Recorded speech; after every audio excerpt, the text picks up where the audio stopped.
Entitled mother thinks she has the right to set up camp in my living room. Background. For my first semester in uni, I had decided to live in dorms because they were so close to campus and my scholarship would cover a portion of the housing. These dorms were suite style, so they had 5 bedrooms with 2 people in each room, and we all shared a common area in the center. The entitled kid in this story was the only one who knew her roommate beforehand because they moved here from Texas together. The cast: K, dorm mate; M, K's roommate; EM, K's squatter mum; me, Mystic Enigma; and RA, resident assistant. So the first day of check-in was absolutely insane. With 10 students in each room, we had 80 people on each floor, and the resident assistant had to check in each person individually. So we really didn't get time to know each other between the line and unpacking. Everyone's parents were there to help them move and to say goodbye. Our floor was all freshmen. Because of this, nobody really thought twice about entitled mother still being there that night. My roommate and I went to the opening ceremonies and didn't get home until probably 1 AM, and were really surprised to see entitled mother asleep on the couch. We rubbed it off, thinking her flight back to Texas may not have been until the next day, and just went to bed. That morning, we woke up to the most delicious smell of bacon, omelets, and waffles. Everyone slowly filed out of their room, thinking one of our dorm mates had made us food before our first day of class. Boy, were we wrong. Entitled mother had gone through the fridge and the cupboards, taking ingredients from wherever she could find, meaning it was our food. As a student with no job, at that point, the food she took from me and my other roommates was supposed to last the first couple of weeks of school until we could get a job or parents sent some money. All of us were very obviously annoyed, but she seemed completely oblivious to the dirty looks. Entitled mother and Kay were just munching away while their dishes and mess were piled all over the counter. Eventually, M walks out and they excitedly tell her that they made breakfast for her too. We were all dumbfounded, but kept quiet as we hurried to eat cereal or toast. My classes were in the afternoon, so I didn't get back from campus until around 4:30. I was expecting the mess to be cleaned and entitled mother to be gone, but as I walked in, the counters were still covered in their dishes. And entitled mother, K, and M were playing on my Xbox. I cleared my throat to get their attention. All I got was a side glance from M, who looked like she'd been caught doing something really bad. As I peer farther over the couch, I realized that they went through all of my tech box to set up my Xbox, leaving everything from my Wii to all of my movies scattered on the ground. I was absolutely livid and went and unplugged the Xbox in the middle of their game. This made entitled mother completely lose it. "You brat, we were in the middle of something." "Yeah, in the middle of my stuff. I expect you to put it all away." After hearing that, Kay tried to get up to start clearing my stuff. She couldn't even get all the way off the couch before entitled mother tugged her back down. "Kay doesn't listen to you, she listens to me. Maybe ask before assuming you're in charge." I didn't feel the need to deal with any more of this BS, so I gathered all my things and shoved them in my room. Fast forward 2 weeks, and we have our floor meeting with the room assistant. He explains certain rules, like when quiet hours are, and that a guest can only stay 2 nights consecutively. At this point, entitled mother had fully turned our living room into her bedroom by putting sheets on the couch and the whole 9 yards. K and M shared a glance and ran back to our dorm. The second the meeting was over, I marched up to the room assistant and tell him that someone has had a guest since the first day of class. He looks absolutely dumbfounded as I lead him to our dorm. When we walk in, K and M are sitting on the couch, as if nothing had happened, and there was no sign of entitled mother. The room assistant took K into the hall and they talked for 10 minutes. Apparently, she had been begging entitled mother to leave, but she just wouldn't. After hearing the rule, K went and told entitled mother she has 5 minutes to get out or she wouldn't be allowed to live there anymore. This isn't true, but she needed to sound serious. Entitled mother got up and left to drive back to Texas, which she could have done at any moment. The real kicker of this story is that there was a B&B not even 30 yards from the building's entrance. I'm really confused why she was actually doing that. Was she like a helicopter parent that just wanted to be around for the first week or the first month because she was scared? Or was she just like some weird person who was like, oh, free accommodation, I'll take that. Entitled grandparents tried to steal my daughter. Hello. So this story happened to me for over a year, and I think and hope it has finally stopped. Here is some backstory. After a painful breakup with a guy I was really into, I went back with my ex, and after a month ended up pregnant. Because of my religious background, I decided to keep the baby and break up with my ex. He was 6 years older than me, 27 years, and was starting over his career. Had no work, lived off his parents' money, and was a jerk to his pets. Spent all his remaining money on plants, it was his hobbies, all while I was pregnant. He dismissed all my symptoms, like morning sickness, dizziness, weakness, and mood swings, as something I was making up. Seeing I was going to have no future with him, and that he might even end up hurting our child, as he did with his dog, a sweet pit bull named Andromeda that got constantly hurt when he was not in the mood. So I broke up with him, and he was shocked. He was sure that now I was pregnant with his child, I would not escape him. He even tried proposing to me, but I said no, that I had no future with him and that he better leave me alone. During my first 3 months of pregnancy, my thoughts of being better off alone were confirmed when he mistreated me emotionally, saying all my morning sickness, nausea, and all the other pregnancy symptoms were psychological because they were too early on in the pregnancy. He forced me to go to parties, walk long distances, and to visit his family even though I was feeling really sick. So after 3 months of torture, I broke up with him. The next month he came over to my house, called, and tried to persuade my parents to tell me to get back with him. My parents told him to speak to me and that they won't deal with our relationship. My parents are really supportive of me. You see, I was born in Russia but moved to Ecuador when I was small.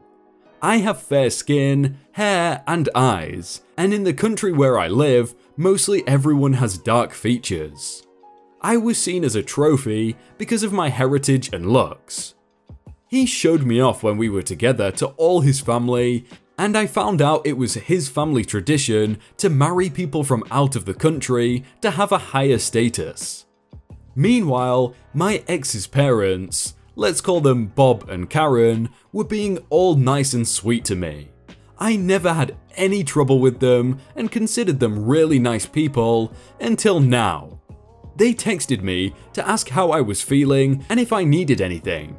But by that time, I decided I didn't want any contact with the family. I wouldn't take money from him for childcare because I didn't want any visits. Though, I was planning on allowing Bob and Karen to visit and take care of the baby. X wasn't really worried about the baby and was thinking more about winning me back, but when he found out it was not going to happen, he left the case altogether. Fast forward my pregnancy. I start dating my best friend, let's call him Isaac, and he helps me through the pregnancy and is there with me even during childbirth. Everything goes well and I have a precious baby girl, and I fall in love with her immediately. Everything goes well when I get a text from Bob saying he was outside my house and for me to come out because he had some gifts for baby. You see, in Ecuador, there is a culture where you have to call beforehand about a week prior to visiting, and it was high disrespect if you just showed up at someone's house demanding to be let in. I got slightly irritated by this fact, but came out. He and his wife Karen were there and handed me a bag of gifts from all of the family members that they told about me in the pregnancy, and said if they could see the baby.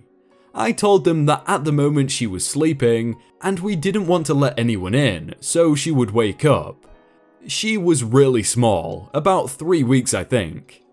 The sweet couple's face turned and twisted into an angry entitled parents. Karen struck with her fists against their car, a small Chevrolet Aveo, and the father just grumbled, but then calmed down and said they gave me presents and now have the right to visit their grandchild, that I must allow them in, and that Karen wanted to hold her.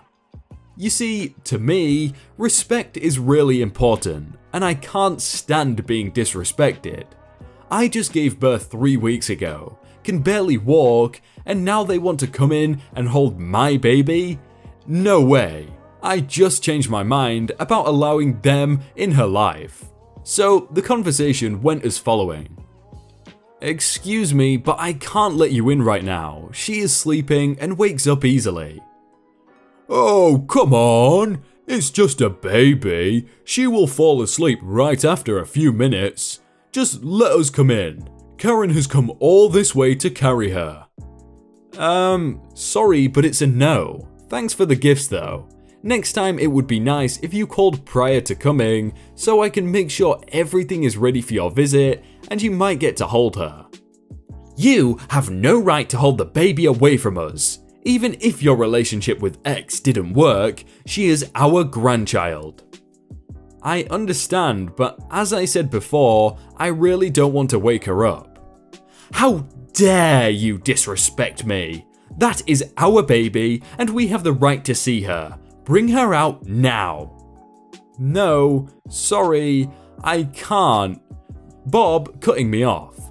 "That baby is worth a lot to us. You know that in our family, bloodline is very important. We need to take pictures of her and send them. Did she get blonde hair and green eyes like you?" "She has amber hair and blue eyes." "That will do. Bring her out now." "Sorry, I am tired. I usually sleep when she sleeps, so I'm going in right now." "Bob, do something about it. She is kidnapping our baby and keeping it away from us." I closed the door behind me, feeling in shock. They treat my baby as if she was a dog that had a pedigree, and they wanted to show her pictures to the other family they had. I did not like this one bit. I went inside while Bob was trying to calm Karen, assuring her that I would let them see the baby next visit. No, I won't. Fast forward about a month and I receive a call that they are here. Great. They didn't call a week prior to visit once again. Now I have a chance to talk to them. I come out with my dad this time. He is a really tall, well-built man with a stone face. He is really kind and funny, but has a dead serious face most of the time. I wanted him to be with me, just in case they become aggressive or something. This time, even X decided to show up. "Hello OP, can we see the baby now? We got you more gifts." "Sorry, but you won't be seeing the girl. You see, I want to start my life fresh, and I made many mistakes in the past, and I do not want to get involved with you or your family at all. I have now moved on and want a future with me and my daughter. Even if I get a chance to find someone else and marry, I don't want my daughter to have 3 sets of grandparents. I hope you understand that." I said way much more stuff, but this is a summary of everything. Karen's face turned red as if I had just insulted her with the worst kind of words, and she just leaned on her car and hid her face while starting to sob silently. I kind of felt bad for her, but all that sympathy died soon. "Oh, kids these days. Listen, we are her grandparents and have the right to see her, and have her and do what we wish with her. She is our family, so don't act immature. You bring her out now so we can see her. Also, on holidays, she will be coming to our place and spending it with us. You are just a child and don't know anything about life. I'm 22. She will suffer if she doesn't spend time with us. You have no right to take her away from us. I understand you are angry at X, but that doesn't give you the right to behave like this. Yes, she is mad at me and does this as a payoff. Our family is very prestigious, so the child will be very happy. Also, everyone will like her because she has foreign blood, and we want to make sure everyone knows how special she is. My decision is final. Sorry, I will not hold contact with you, nor you will get to meet my daughter. How dare you, you little immature girl, take this right away from us. We are her grandparents. My dad, who was already fed up with all this that happened, raised his voice, which he never does, and sounded pretty terrifying. His Spanish isn't really good, but he made himself clear. Okay, you listen to me now. My daughter has suffered enough with people like you. She wants to start a new life, and it will be best for her daughter to do the same. She doesn't have to be with people like you, so just leave her alone. OP, let's go inside now. Karen then pushed past me and, screeching like a mad banshee, tried to push her way past my house's gate and into my yard. This surprised me, her husband Bob, and even X, but not my dad. He just stood in the way, blocking her from going in, till she got tired and walked back to her car defeated. We are family and have rights. Remember that, you immature girl. You are hurting your daughter. So let me tell you some stuff about parental rights in Ecuador. The mother has sole custody until the father proves he is the father with a DNA test. He has 5 years to prove it, or then he loses his right to parenthood. Only the father has the right to move something in court.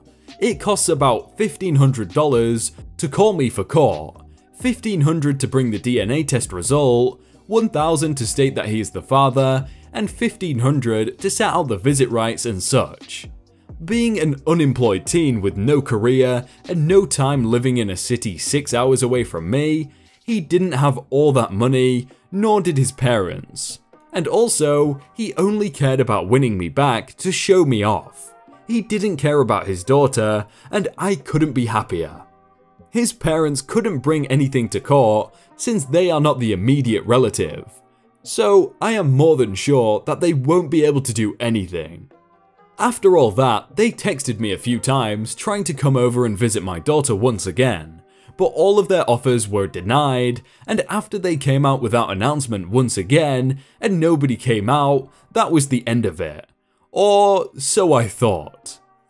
So I live pretty far from them, in the next city, which is a 2-hour drive. And close to my house there is a shopping mall I often go to, so I was on a stroll there with my Isaac, who, apart from being pretty handsome, practices martial arts and is buff AF. His friends nicknamed him the demigod because of it, so he is quite intimidating, and when he gets angry, all hell breaks loose. Also, he is really protective of me and my daughter. Every Saturday or Sunday, we go out to just walk around, buy a snack, and just have a chill time dating with my daughter in her stroller, mostly sleeping. X knew I used to do this and must have told his parents, because while we were waiting in line for our ice cream at Baskin Robbins, I had the stroller next to me, not in front as usual because it would take unnecessary space in the line. So I have the stroller on my right and Isaac is on the left.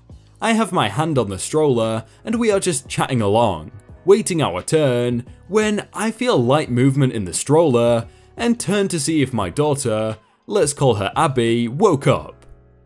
To my surprise and shock, I see Karen trying to sneak Abby out of her stroller, obviously waking her up and making muffled cries. "What do you think you are doing?" I say while trying to take Abby from Karen's arms, but there is a stroller in between us, and Karen turns around and starts to speedily walk off with crying Abby in her arms. You must as well know that in Ecuador, you might be getting robbed, harassed, or attacked, and almost no one cares or will do anything about it. So all the people in line just stared. I walked past the stroller to chase after her, but Isaac was faster and managed to catch up to Karen, who was pretty fat and slow. Snatched Abby carefully from her arms while she was having a fit, handed Abby to me, and proceeded to scream at Karen.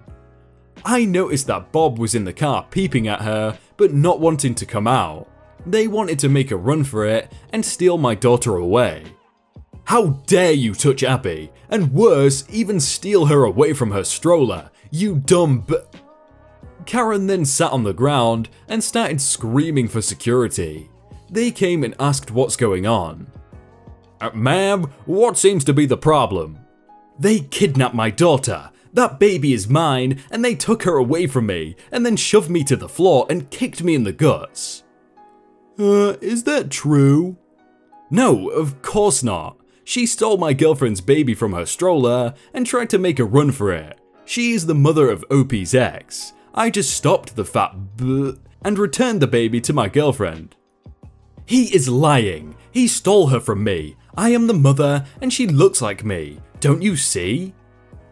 Well, let's check security footage to see if... Karen interrupting.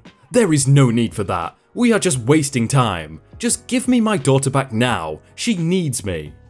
So security made us all go and check the footage when they proved that Karen was following us for about an hour before trying to snatch Abby while Bob was waiting in the car for her all this time. Then the footage showed everything else that happened. The security guy said that he will have to call the police, so while he dialed the cops, she once again tried to snatch the now sleeping Abby from my arms, but without luck because Isaac was right there and blocked her way before pushing her down to the ground. Karen just stood up and started screeching while trying to go past him again, throwing punches and kicks. The security guards had to restrain her until the police came and took her away. So that was the last I heard from them, and I hope it stays that way. You see, some of you may think that it's wrong for me to keep my daughter from her father, but knowing that first, he has no interest in her, second, is an abuser, and third, that he might only use her as an object to show her off to his friends and family, makes me believe that I am making the right choice in protecting her from all the pain that might bring to her in the future. I don't know if it's a thing in Ecuador, but you need to get a restraining order on that entire family. Just get away. Hey everyone, I hope you all had a really good day and that you enjoyed that video. If you want to check out some other videos, then click on screen right now, or check out the playlist down below. If you enjoyed that video, then please do leave a like. And if you want to submit your own stories, then you can do so by joining the Discord in the top link in the description. But thank you so much for watching, and I will see you very soon.